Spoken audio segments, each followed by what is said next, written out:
আসসালামু আলাইকুম। জ্যাথমেথিক্যাল স্কুলের পক্ষ থেকে আপনাদেরকে স্বাগতম। আমরা আজকে দেখতে যাচ্ছি অনার্স ফার্স্ট ইয়ারের লিনিয়ার অ্যালজেব্রা বইটির চ্যাপ্টার 2 এর প্রথম অঙ্ক। এটা সালে আসছিল উদাহরণ 3। তো এই উদাহরণ 3টি আমরা প্রথমে দেখব। এই অঙ্কটা দেখলে আমাদের পরের অঙ্কগুলোও সহজ হবে আর কি করতে। তো উদাহরণ 3 এ দেখেন যে ইউ একটা ভেক্টর, এই ইউ ভেক্টরের 3টা মান দেওয়া আছে এবং ভি একটা ভেক্টর, এটার 3টা মান দেওয়া আছে। তো এখন আমাদেরকে নির্ণয় করতে বলছে যে নর্ম ইউ, নর্ম ভি এবং ইউ ডট ভি, অর্থাৎ এখানে 3টা বিষয় আমাদেরকে নির্ণয় করতে বলছে। প্রথমে নির্ণয় করতে বলছে নর্ম ইউ, এরপরে নির্ণয় করতে বলছে নর্ম ভি, এরপরে নির্ণয় করতে বলছে ইউ ডট ভি। ওকে, তো আমরা শুরু করব সমাধান দিয়ে। প্রথমে আমাদের যেগুলো দেওয়া আছে সেগুলো আমরা উঠাই নেব। তো দেওয়া আছে ইউ ভেক্টর ইকুয়াল এটা এবং ভি ভেক্টর ইকুয়াল এটা। হ্যাঁ, এরপরে নর্ম ইউ বের করার সূত্র কি বলেন তো? নর্ম ইউ বের করার সূত্র হচ্ছে যে নর্ম ইউ যখন আমরা বের করব, নর্ম ইউ এর সূত্র হচ্ছে root over U one square plus U two square plus dot dot dot, এভাবে মানে যতগুলো মান দেওয়া থাকবে, এখানে যদি 4টা মান দেওয়া থাকতো এভাবে প্লাস হয়ে তার উপর স্কয়ার চলতেই থাকতো আর কি। আশা করি সূত্রটা বুঝতে পারছেন। এখানে সাইডে আমি সূত্রটা দিয়েছি। তো এই সূত্র অনুযায়ী কি দেখেন যে -1 এর উপর স্কয়ার করলে কি হয়? 1 হয়। এরপরে 2 এর উপর স্কয়ার করলে কি হয়? 4 হয়। এরপর একটা প্লাস চিহ্ন নেব, সূত্রের প্লাস। ওকে, এরপর 5 এর উপর স্কয়ার করলে কত হয়? 25। এবার সবগুলো যোগ করে দেব, সবগুলো যোগ করে দিলে 30 হয়। হ্যাঁ, এটা হচ্ছে আমাদের প্রথমটার উত্তর। এরপর হচ্ছে দ্বিতীয়টা আমাদেরকে কি বলছে? নর্ম ভি একইভাবে আমরা নির্ণয় করব, শুধু এখানে মানগুলা দেওয়া আছে, এখানে মানগুলা আমরা এই সূত্র অনুযায়ী আবার করব। 1 এর উপর স্কয়ার করলে 1ই হয়, 5 এর উপর স্কয়ার করলে 25 হয় এবং 49 এর উপর স্কয়ার করলে কত হয়? 49 না, 7 এর উপর স্কয়ার করলে 49 হয়। এরপর এগুলো যোগ করলে রুট ওভার 75 হচ্ছে। এখন এই 75 কে ভাঙলে আবার কি হয়? 5√3। ওকে, এরপর হচ্ছে 5√3টাকে কিভাবে ভাঙানো যায় বলেন তো? এই 75 থেকে দেখেন এখানে যদি আমি স্কয়ার করি তাহলে কত হয়? 25 হয়। অর্থাৎ আমি যদি এই পাশে রুটের ভিতর যদি আমি লিখতাম 5টাকে, তখন কিন্তু 5 এর উপর স্কয়ার অর্থাৎ 25 লেখা লাগতো। 25 এবং 3 গুণ করলে 75 হয়। যেহেতু আমি রুট থেকে 5টা বের করে নিয়েছি, এই জন্য কি হয়েছে যে রুট এবং স্কয়ার কাটা গিয়েছে আর কি। হ্যাঁ, ওকে, আশা করি এই জায়গাটা বুঝতে পারছেন। না বুঝতে পারলে আবার আমাকে কমেন্টে জানাবেন, আমি বুঝাই দিব আপনাদেরকে। এরপর আমাদেরকে আরেকটা নির্ণয় করতে বলছে ইউ ডট ভি। তো ইউ ডট ভি আমরা উঠাই নিব।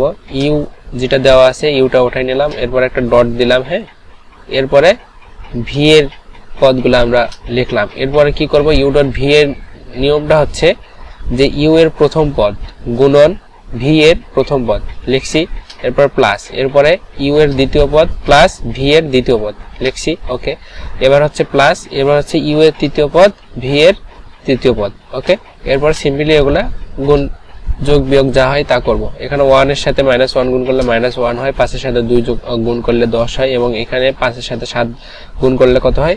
35 হয়। তো এগুলো যোগ করলে 44 হচ্ছে। এটাই আমাদের অ্যানসার, অর্থাৎ 3টারই অ্যানসার আমরা পাইছি। এরপর আমরা উদাহরণ 7 দেখব। ওকে, উদাহরণ 7।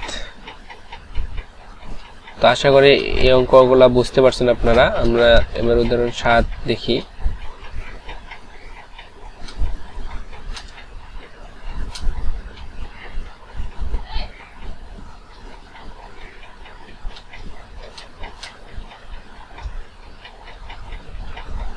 উদাহরণ 7-এ U comma V belongs to R square দেওয়া আছে। অর্থাৎ আর স্কয়ার যখন দেওয়া থাকবে তখন বুঝতে হবে যে ইউ এবং ভি এর মান 2টা করে দেওয়া আছে আর কি। এখানে দেখেন ইউ ভেক্টর মান দেওয়া আছে 5,2 এবং ভি ভেক্টর মান দেওয়া আছে 3,4। এখন বলছে যে এই যে ইউ এবং ভি এর মান দেওয়া থাকলো, এখন বলছে যে নর্ম ইউ প্লাস ভি এইটার যে মানটা বের হবে সেটা অবশ্যই কি হবে? Norm u plus norm v এইটার চেয়ে কি হবে? ছোট হবে। ওকে, আমরা তাহলে প্রমাণের দিকে এগোই। তো প্রথমে দেওয়া আছে ইউ এর মান এগুলা, ভি এর মান এগুলা, হ্যাঁ। এরপর হচ্ছে ইউ প্লাস ভি, আমাদেরকে যেহেতু ইউ প্লাস ভি এর নর্ম বের করতে হবে, তো নর্ম বের করার তো শিখছি আমরা এককভাবে, অর্থাৎ ইউ এর নর্ম বের করলাম আগের অঙ্কটাতে, আবার ভি এর নর্ম বের করলাম, কিন্তু এখানে ইউ প্লাস ভি, অর্থাৎ আমাদেরকে ইউ প্লাস ভি এর মানটা আগে বের করে নিতে হবে। তো ইউ প্লাস ভি আমরা করব। ইউ প্লাস ভি করার নিয়মটা কি, গুণের মতোই, যে ইউ এর প্রথম পদ ভি এর প্রথম পদ কি করব আমরা, যোগ করব, এরপর কমা দিব, ইউ এর দ্বিতীয় পদ ভি এর দ্বিতীয় পদ, এরপরে কি করব, যোগ করব। এরপরে যদি আরো মান দেওয়া থাকতো এরপর কমা দিয়ে এভাবে কি চলতে থাকতো। তো এখানে 5 আর 3 যোগ করলে 8 হয়, 2 এবং 4 এখানে যোগ করলে 2 হয়, হ্যাঁ। এই জায়গাটা বুঝতে পারছেন। এবার কি করব আমরা, নর্ম বের করব। নর্ম বের করার সূত্রটা কি বলছিলাম বলেন তো, আগের অঙ্কটাতেই আমি দেখাইলাম। সেটা হচ্ছে কি, যে নর্ম ইউ আমরা বের করছিলাম আগেরটাতে, রুট ওভার দিছিলাম u1 এর উপর স্কয়ার প্লাস u2 এর উপর স্কয়ার। আগের সূত্রটা আমি আরেকবার দেখাই নেই। এখানে দেখেন যে নর্ম ইউ মানে কি, নর্ম ইউ মানে রুট ওভার ইউ এর উপর u1 এর উপর স্কয়ার, u2 এর উপর স্কয়ার, un এর উপর স্কয়ার। এখন আমাদের এই ক্ষেত্রে তো আমাদের এইটাকে পুরোটা মিলে আমরা এখন ইউ ধরতে পারি অথবা ভি ধরতে পারি, যা ইচ্ছা তাই ধরতে পারি, হ্যাঁ।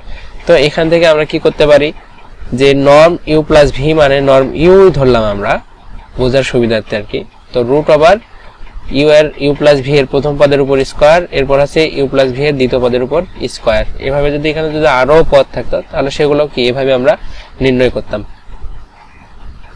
তো এখন দেখেন 8 এর উপর স্কয়ার করলাম, 2 এর উপর স্কয়ার করলাম, এগুলা কি স্কয়ার করলে 8 এর উপর করলে 64 হয়, 2 এর উপর স্কয়ার করলে 4 হয়, এরপর 4 এবং 64 গুণ করলে 68 হয়। এই 68 কে ভাঙালে আবার কত হয়, 2√17, হ্যাঁ। এখানে আমি ভাঙাই দিছি। আবার দেখেন যে এই যে 2 এর উপর স্কয়ার মানে কি 4 এবং 17 গুণ করলে 68 হয়। এখন আমি চাচ্ছি যে 2টাকে বের করে নিতে। 2টাকে যখন বের করে নেব তখন এই স্কয়ার এবং রুট কাটা যাবে, অর্থাৎ 2 এর উপর কোনো রুট থাকবে না, হ্যাঁ।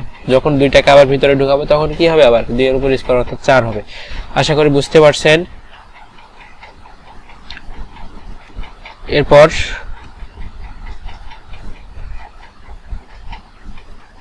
এরপর আমাদেরকে কি নির্ণয় করতে হবে, দেখেন যে আমরা একটা অংশ নির্ণয় করলাম, এখানকার একটা অংশ নির্ণয় করলাম, আমরা এখন দ্বিতীয় অংশটা নির্ণয় করব। দ্বিতীয় অংশটার জন্য নর্ম ইউ আগে আমরা নির্ণয় করব, এরপরে নর্ম ভি নির্ণয় করব, এরপরে আমরা দুইটাকে যোগ করে দেব, হ্যাঁ। তো নর্ম ইউটা দেখেন এখানে,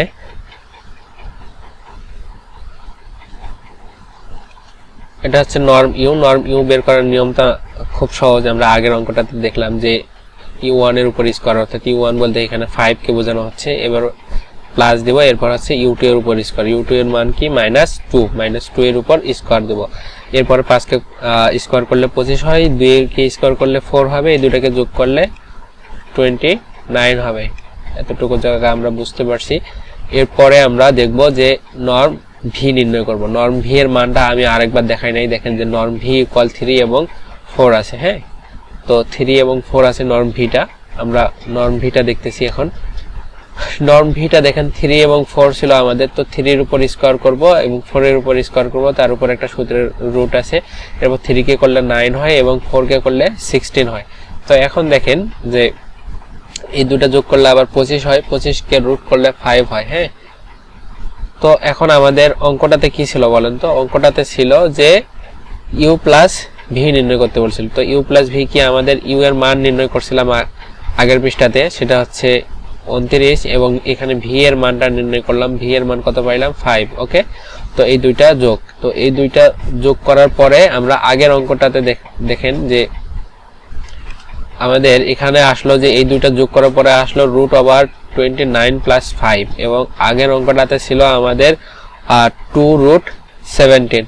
এখন আমাদেরকে তুলনা করে দেখতে হবে যে কোনটা ছোট এবং কোনটা বড়। তো এটা যদি আমরা ক্যালকুলেশন করি আর কি, ক্যালকুলেটরে চাপি, তাহলে এটার একটা মান আসবে দেখবেন, এবং এইটারও একটা কি আসবে, মান আসবে। সেই মানটা কি হবে বলেন তো, এইটার চেয়ে এই মানটা অবশ্যই ছোট হবে। এখানে দেখেন 5 আছে, এখানে আবার এইটা আপনার ক্যালকুলেটর করে দেখবেন আর কি, এই মানটা কি হবে, বড় হবে এবং এই মানটা ছোট হবে। সেহেতু আমরা লিখতেই পারি যে কি, আমাদের norm u plus v less than norm u plus norm v, অর্থাৎ নর্ম ইউ প্লাস ভি এর মানের চেয়ে বড় মান হচ্ছে এইটা, হ্যাঁ, অথবা এটার ইকুয়াল লেস দেন ইকুয়াল আমরা লিখতে পারি, এটা সত্য এটার জন্য, এটা প্রমাণ আমাদের হয়ে গেল। তো আমাদের পরবর্তী লেসনটাতে থাকবে উদাহরণ 11 এবং উদাহরণ 13।